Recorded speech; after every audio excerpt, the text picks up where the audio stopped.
Nation. Now, I knew where we was.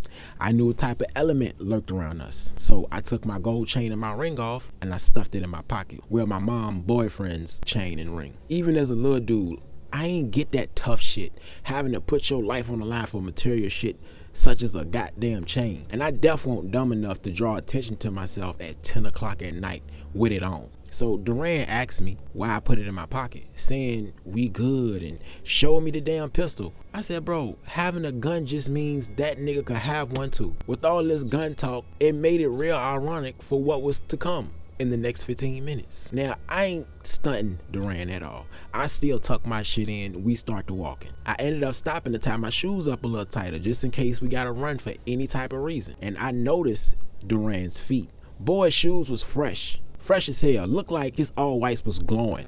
And I told him, man, go back in the house and change your shoes before we walk up this block, bro. You need to stay low key. He started talking about whatever stupid reasons he had for sticking out like a sore thumb at 10 o'clock at night. I throw down my hoodie, tied it down, kept my head low to look suspicious. I figured out that looking like a predator kept predators away for the most part. We're now a block away from the store and we walking past 3 guys standing outside the gate of a house. My spidey senses get to tingling. It's a feeling I've ever only got around my own kind. I feel safe in every other part of my city other than my own area or areas that are like mine. I tell Duran, let's cross the street. And he asked me, was I scared? I tell him I'm cautious. Let's not even get in these niggas' way. Gun or no gun, we still can die, nigga. He's sucking his teeth like I told him he can't play the game for a week. Fronting his move like he don't feel the same way. But that strap put a batter in his back, bro. Now once we get across the street, one of the guys yell out, "Don't be scared, y'all good." And when the guy turned around, I noticed his face. And it was Snitching Randy. A name I gave him later on in life because he would be known to get the cops info on everybody he was hustling with. All of us on the block hitting plays, and he would disappear and all of a sudden walk out of an alley from a different direction of the block, which ain't out of the norm. Most of us always came back a different way than we went, but it was the times he got picked up by the cops but show up an hour or two later. This would happen on several occasions. I guess the snitches get stitches motto didn't really fly in our generation in Richmond, but in my dad's, oh man. And I knew this guy since I was a child, and he has always been a wild card. Bullying smaller kids, beating up girls, always gotta beat the dude up, and if he didn't beat him up, he would find something to beat you up with. A 2x4, a metal pole, tree branches, but now he's older, so he only fights with poles that shoot. I look at Duran and I tell him, ignore him, bro. Keep walking, we can walk back a different way. Man, he talking about we scared. I said, cause we is, motherfucker. That boy play with straps for real. You ever got shot? Nigga, ain't nobody scared, bro. We just trying to get to the store. Why niggas gotta be tough tonight? I start power walking ahead of him, telling him to come on, you doing too much. You acting real green right now. He stopped, literally where he stood. Green? What you saying? I'm saying let's talk about that later, bro. Not right now.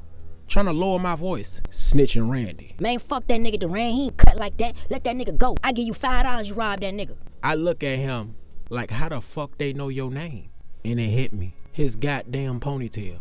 I swear, he was the Richmond version of Naaman from The Wire. You gon' spot his ass 3 blocks down the street. But once I knew this guy knew him, I knew he was gonna try him. Duran won't cut like none of the guys that I really ran with aside from him, which is why every time he asked to come around with me, I told him no. And this is why I called him green, cause if you been around this shit long enough, you know when a motherfucker playing on your top, instigating or yeasting your head up like they cool, but they really finna fuck you over. He didn't know I was protecting him. He thought I was treating him like he was pussy, when in reality, he wasn't, but in the street realm, we kinda both was. No matter how much I hustled a corner, handled guns, got into fights, I was never willing to slang iron. I never knew why till I was older. And that saying, it gotta be in you, is the truest words ever spoken. Cause even if you get used to shooting a gun, killing people, and it becomes second nature to you now, it's still gonna bother you. You still gonna get them shakes here and there, have them nightmares. And you wanna know why?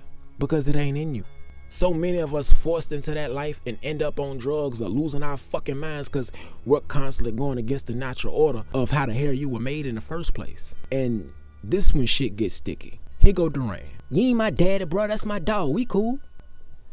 By now, I'm a few steps away from the main road and I can see the glow from the store being the only thing lit up this time of night. And I see my older cousins standing out front drinking a beer with my other cousin. And so badly, I wanted to call his name. But it ain't gonna do shit. If he don't know who it is because it's so dark, he ain't gonna say nothing. He ain't gonna say, hey, yo, or who is that? He gonna ignore me. Duran is still standing there looking dumb.